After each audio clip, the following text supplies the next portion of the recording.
kita akan membahas mengenai buffer di dalam tubuh kita. Jadi ada buffer di dalam tubuh kita. Buffer dalam tubuh kita itu bertugas untuk menjaga pH darah kita di sekitaran 7,35 sampai dengan 7,45. Terdapat 3 komponen utama yang ada di dalam tubuh kita, yaitu buffer dari protein, utamanya adalah hemoglobin, karena hemoglobin itu jumlahnya salah satu yang paling banyak dalam darah kita. Kemudian yang kedua ada buffer fosfat, yang ketiga ada buffer karbonat.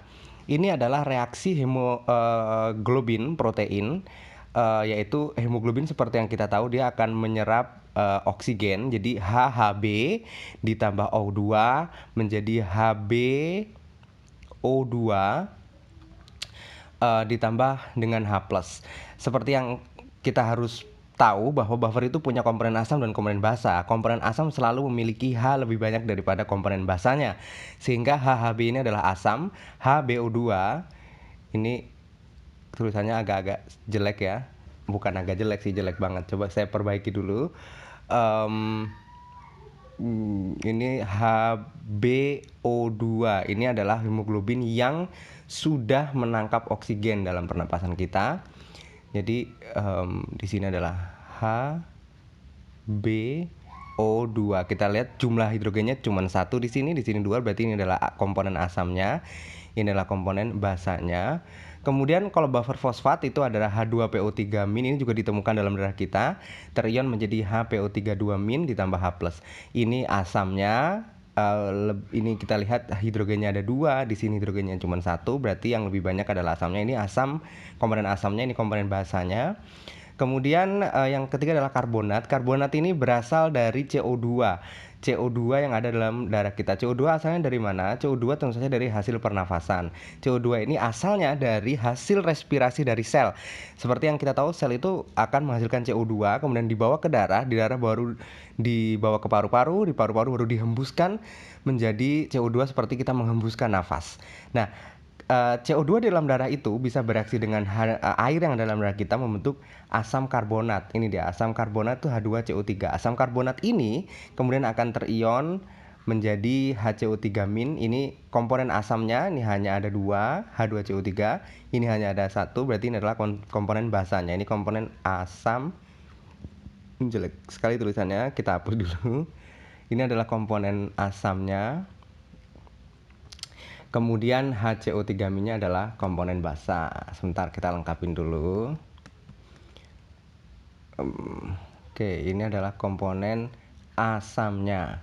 Nah, ketiga sistem ini akan berusaha menjaga pH kita menjadi 7,35 sampai 7,45. Beberapa fenomena menarik yang bisa kita bedah di sini adalah, misal kejadian pertama adalah ketika kita menahan nafas.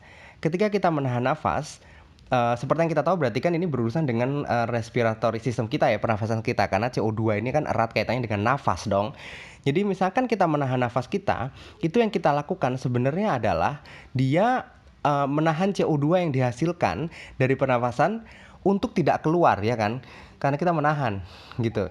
Nah, ketika itu kita lakukan, maka yang terjadi adalah CO2-nya akan tertahan. Ini CO2 akan tertahan sehingga reaksi ini akan membuat H2CO3 yang dihasilkan akan semakin banyak.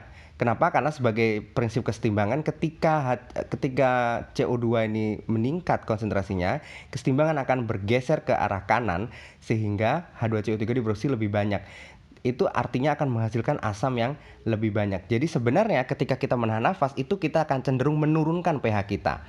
Nah, ketika pH kita turun, apa sebenarnya yang terjadi? Kita sebut kejadian itu sebagai asidosis. Asidosis ini adalah asidosis, ini kejadian di mana pH darah kita, ini saya tidak mengatakan bahwa ketika kita menahan nafas kita langsung asidosis, tidak ya.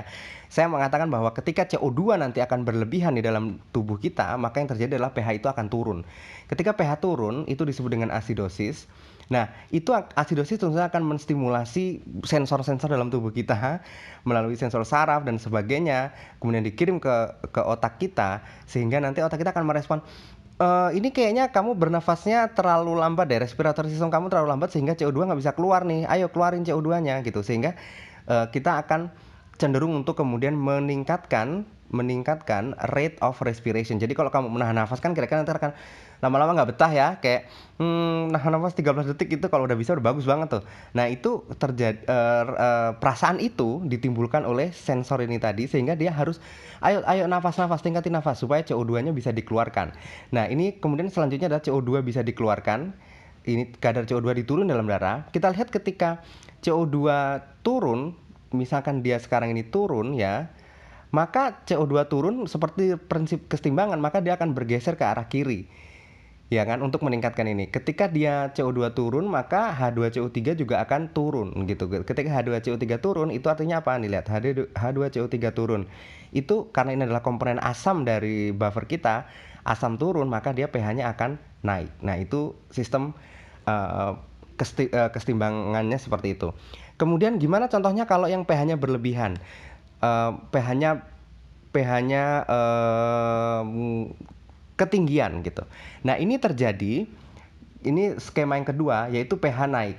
pH-nya terlalu tinggi atau pH-nya mulai naik. Ini adalah ketika itu sudah fatal, kita sebut dengan alkalosis. Alkalosis ini adalah ketika pH darahnya terlalu tinggi. Ini sama akan merespon tubuh kita, kamu kayaknya ini bernafasnya berlebihan nih, udahan nih gitu kan. Karena ketika bernafas berlebihan CO2 akan turun. Kapan sih keadaan bernafas yang berlebih itu bisa terjadi? Ya ketika kita mempunyai misalnya kita lari yang sangat berlebihan atau semua high intensity of exercise, nanti kira-kira kan akan membuat nafas kita terengah-engah. Kenapa nafas kita terengah-engah? Karena sebenarnya yang terjadi adalah karena sel kita membutuhkan O2 untuk membakar energi, maka O2-nya ini akan ditarik oleh sel kita.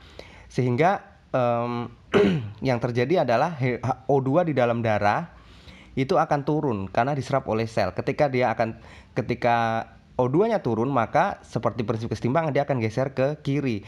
Ketika geser ke kiri, maka yang terjadi adalah nanti seperti yang kita tahu pH-nya akan menjadi naik. Nah, gimana caranya biar itu bisa ditingkatkan lagi? Maka dibilang kamu harus turunkan rate of respiration kamu gitu.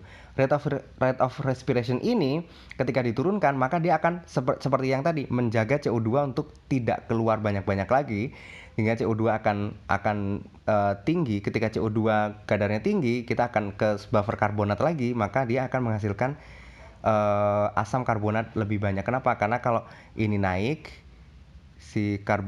CO2 naik dalam darah kita, maka reaksi akan bergeser ke kanan gitu. Ketika reaksi bergeser ke kanan, H2CO3 akan dihasilkan lebih lagi, maka di situ asamnya akan ditingkatkan.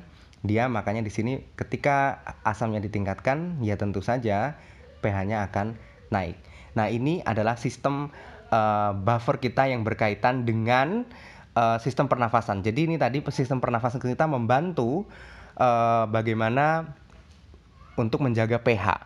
Nah, nanti di video selanjutnya kita akan bahas bagaimana ginjal kita pun berperan di situ. Jadi selain ada sistem pernafasan, ada disebut dengan, nanti di video selanjutnya itu adalah ini namanya menjaga pH dengan respiratory system ya, kalau yang sekarang kita bahas.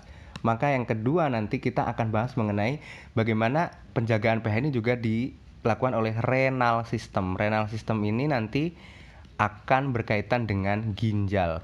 Di ginjal kita akan terjadi juga sebuah mekanisme untuk ikut membantu bagaimana menjaga pH di dalam darah kita. Oke, sampai situ dulu tentang buffer dalam tubuh kita.